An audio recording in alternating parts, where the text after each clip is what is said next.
Thank you for being here. What is the meaning of Gayatri Mantra? Oh, Gayatri Mantra is a very unique mantra. The concept of the mantra is also very unique in the Indian scripture and in the Indian value system. The mantra word comes from Sanskrit word calling mananat trayate mantra, which means that man, which is the mind, is wavering into all directions. It's wandering all around. But to give it a right direction, focus, attention, and concentration, we need mantra. And out of them, out of like thousands of mantras that are prevalent in the Indian setting, Gayatri Mantra is a very unique because the Gayatri word comes from two Sanskrit words. Gaya means prana, Traya means trana. Trana means to protect. The power that protects the prana is called Gayatri, and the mantra of the Gayatri is there to protect the prana. It is dedicated for two purposes: purification of the personality as well as illumination of our path. So we are asking that power that is guiding everyone, that take us to the right direction and purify our personalities. Okay, so can anyone do the Gayatri Mantra? It's for everyone. It's a prayer for universe. It is not meant for one race or culture or creed. It's for everyone. Every person who has got this feeling that they would like to purify their personality, and they have got this belief that some guiding force can take us from the path of darkness to the path of light, from ignorance to wisdom, they could definitely do the Gayatri Mantra. Can you tell me a little bit about Gayatri Parivar? Gayatri Parivar is a unique Parivar.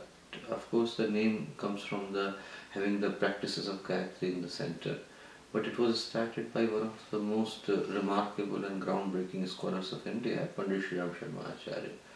He lived from 1911 to 1990, and remarkable being. For about 40 plus years of his life, he lived in absolute solitude. And in remaining years, he managed to create a literature of more than 3,400 books on every single dimension of human personality. He translated all ancient scriptures. So we only know about Vedas, but he translated Shrutis, Smritis, all the darshans. More than 900 of them, from Vedic Sanskrit to contemporary Hindi, and made them available absolutely free. No copyright, anyone can have it, and was a great social reformer, great saint in India. And he talked about having an organization because he said that the way humanity is progressing is not accepted by divinity any longer. That's true. If we continue on the same path, exactly on the same speed, then probably we're gonna leave nothing for our children. So he said a sustainable solution can emerge only if people who are good can actually unite together to do something good for the society. So that's why he envisioned Gayatri Parivar, and that's the product of his thing. So would you say Gayatri Mantra and Gayatri Parivar, they're correlated to each other? Yep, the practices of Gayatri, which are two basically, is the self-purification and upliftment of the society. So how I can make myself a better human being than what I was yesterday, and how I can make society a better place to live. These are the two practices which are in the center of the thinking of the Gayatri Parivar, and they both come from the Gayatri Mantra. The concept of the purification comes from the mantra's word Devasya. Devasya means illumination. So we are asking that, okay, illuminate our path, illuminate everyone's path, social upliftment. And we are asking Bhargo. Bhargo means remove anything not right in my personality. Whatever wrong is there in my personality, please remove it. Can you tell me a little bit about DSVV, Dev Sanskriti Vishwavidyalaya? Dev Sanskriti Vishwavidyalaya is the first state private university of Uttarakhand, the state where we are from, the Haridwar. And it's a unique institution because of various reasons. Number one is that this is the only institution to have a concept of no tuition fee. So we are providing absolutely free education to those students who are academically worth, but they are unable to maintain their finances. Then the society contributes for their education, so all the students return it back to the society by going for the internship. This is based on a concept of Pandit Sri Sharma Acharya that science and spirituality should go hand in hand together. So we provide the conventional wisdom in contemporary context so that the students could do something good for the society. So I've heard that the university has gotten a lot of international collaborations. So what does that exactly mean, and where does Canada fit into this picture? The university actually is quickly gaining its international renown and making significant progress on the international arena. So we have got about 30 or so international collaborations, which are actually quite significant because the university is only 14 years in running. And we have got collaborations all over the globe, ranging from America, Europe, Asia, and Africa also, and also in the Australian region. Purpose of these collaborations are A, to facilitate the academic exchanges, both faculty and student exchanges, to run joint academic programs so that the students of both universities and both countries could benefit from these courses, and also to create joint literary resources, joint research program, conduct joint seminars, conferences, symposiums, workshops, etc. And so far, all our collaborations have been very fruitful and meaningful for the society. This is your first Canadian tour, so how have you liked this so far? I've loved it. The people in the Canada are so remarkable. Both of us actually who came from Shantikunj. It was really a very memorable experience for us, not only because of the kindest hospitality provided to us by the people in Canada, but also because the value system to which the people in Canada are adhering to are very much similar to the Indian value systems. Depression is a huge issue right now, not just amongst adults but also the youth. So in your opinion, how do we overcome this? I think first of all, the major problem that we are facing right now is that depression right now does not have an age bar. Earlier we used to have this belief that people, they would reach to a certain age group, then people would start having the temperamental mood problems. And because there is a thin line between frustration and depression, it was difficult to diagnose people when they are struggling to cope or whether they have got a clinical disorder. Right now, you are seeing the depression in all sectors. Anyone can have it, and anywhere they can have it. Whether they are in India or in Bangladesh or they are in US or Canada, it's a problem for everyone. What people could possibly do, I think what we have seen, is that of course apart from the medical intervention, apart from establishing the right clinical protocol for them and also providing all multidisciplinary treatment approach, what is most beneficial for them is to engage themselves into a socially, constructively useful activity. Because once your energy is actually invested into a meaningful purpose, then your life becomes meaningful. And then you feel contented with it, and you also feel that your energy, your resources, your abilities, your virtues, your attributes, they are being exploited for the right reason. And that gives the immense satisfaction. We have got not only the anecdotal evidence but also research evidence in our university, where people who have given a significant proportion of their life working for the society, not only their clinical disorders they were treated, they also were able to live a very meaningful life afterwards. So it's important to keep busy. Yeah, like the founder of the organization said, "Vyast rahe, mast rahe."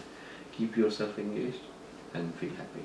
Great. How would you explain to someone who's an atheist, how would you prove to them that God exists? There is some sort of power out there that exists.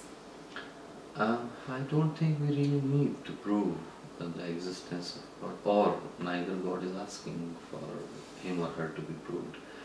It's only in the mindset of the people that we want to have this kind of evidence that God needs to exist. I think God exists in everyone, in every single soul, but depends how we are defining God. If we are believing in the God who is a collection of a combination of the right virtues and principles, then everyone has got that God inside their heart in the form of conscience. And if we are believing also in a God who is in every single soul, that in every person who is struggling in their life, every person who is underprivileged, downtrodden, they are the symbol of God to us, and if we are providing service to them, we are providing service to divinity. And that divinity resides in every single human being, and our lives, if committed to the right reasons and right principles, itself is a divine life. And that to me is the real God that lives in all of us. I've heard that recently you have conducted a youth convention. What was the purpose of it, and what was the outcome of it? Purpose is clear. Actually, like, not only in India, but we are seeing after a gap of 40-60 years after Second World War everywhere, an emerging youth population. And the challenge with the youth population, and also the opportunity with the youth population, that if so many people, like in India, there are 70% of the people of the whole population, they lie between the age of 18 and 40. And if that number of people, they could be given the right direction in their life, where they are living a life of contentment, satisfaction, fulfillment for themselves, but also making a positive and significant impact in the society by undertaking those tasks which are useful for the community, then that could leave an immense impact in the society for future. And this is the idea for any youth convention to be held. So we have conducted more than 200, many in India and many in abroad. But the idea of all the youth convention is not to give any preaching, but to actually generate those kind of people's resources, or rather human resources of such people who have got the heart to do something good for the society. So it's actually, I would call it more like an exploration expedition, where we are trying to find those gems which are hidden in the society, and they could do something good for the remarkable for the society. So just polish them so that they're ready to explore more, right?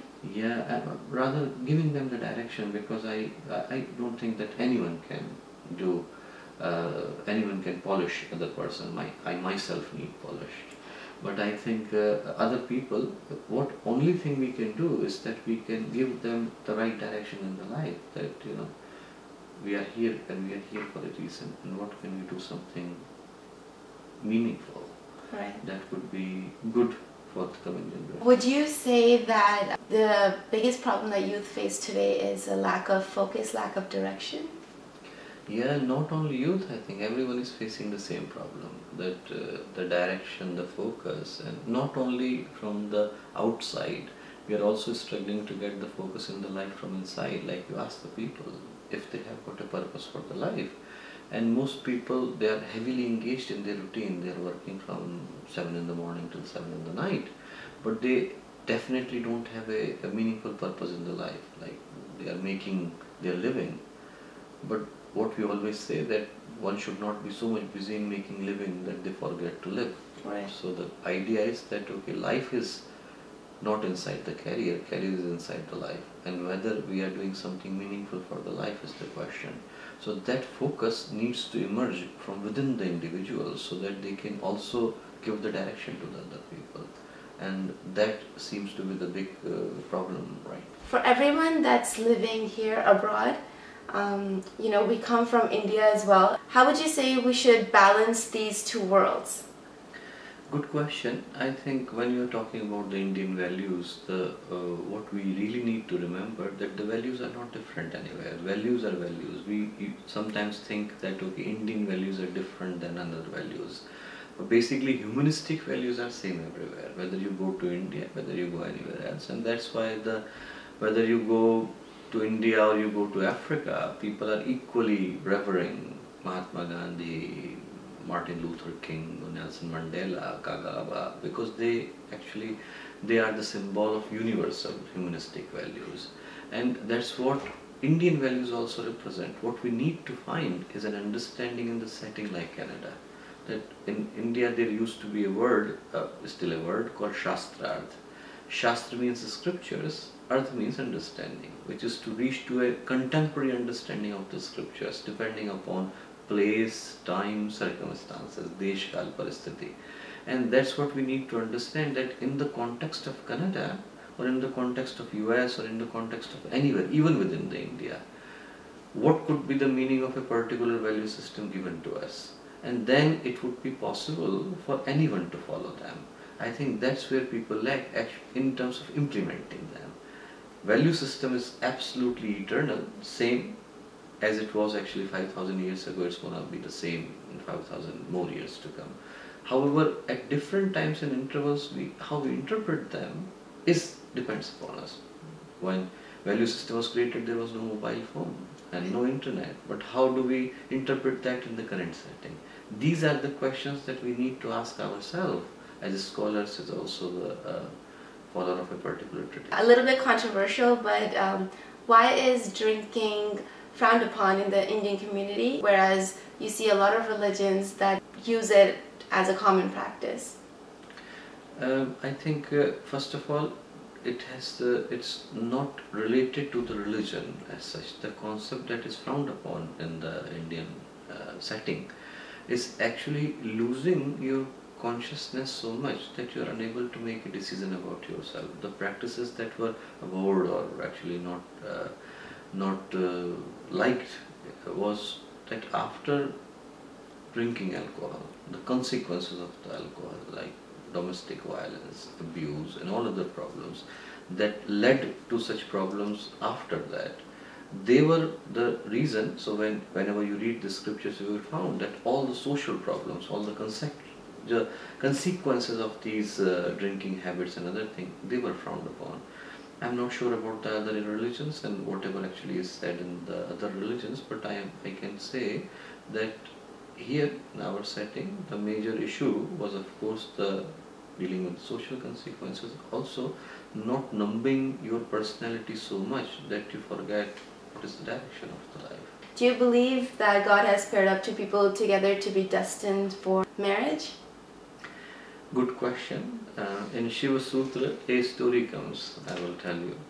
Shiva Sutra is a discussion between Parvati, which is the feminine power, and Shiva, masculine power. Parvati asks a question to Lord Shiva, and Shiva does not answer in direct terms. He gives in a metaphor, and you need to make an interpretation of the answer. So Parvati asks a question that why people in the relationship are always in the pain. Ideally they should be happy. They should not be in pain and despair. And Shiva says, in the beginning, I divided every soul into two halves, kept one half with me, left other to take birth. Basically the meaning is that every soul is incomplete, looking for another incomplete soul to complete, and two incomplete cannot make one complete. Right. The completeness only lies while meeting with the divine. That's the journey of the eternal divine and bliss. So the thing is that I think in terms of pairing up, if we believe into the divine component of the other soul, definitely paired up. But if we are looking to satisfy our incompleteness, then what we need to remember that two incomplete cannot make one complete. If I had the completeness, I would not be searching it in the first place. That's true. So in this case, I guess you could say that one person could technically, that person could pair up with anyone and still be okay. Yeah, I think, okay would be there, definitely okay would be there, but I think the contentment would depend, because if you are contented within, so I can only give to others what I have. If I have got conflict and confusion inside me, that's what I'm going to give to other person. But I'm trying to say that to have a meaningful relationship, you need to have contentment within. And if you have got satisfaction, happiness, calmness inside you, whatever relationship you are, you will be very calm and contented. It is not in the other person, it's actually inside. How do you stay so calm and humble? And how do you not let anyone get on your nerves? Because I know that's an issue I have. So how do you stay calm? I don't know whether I stay calm.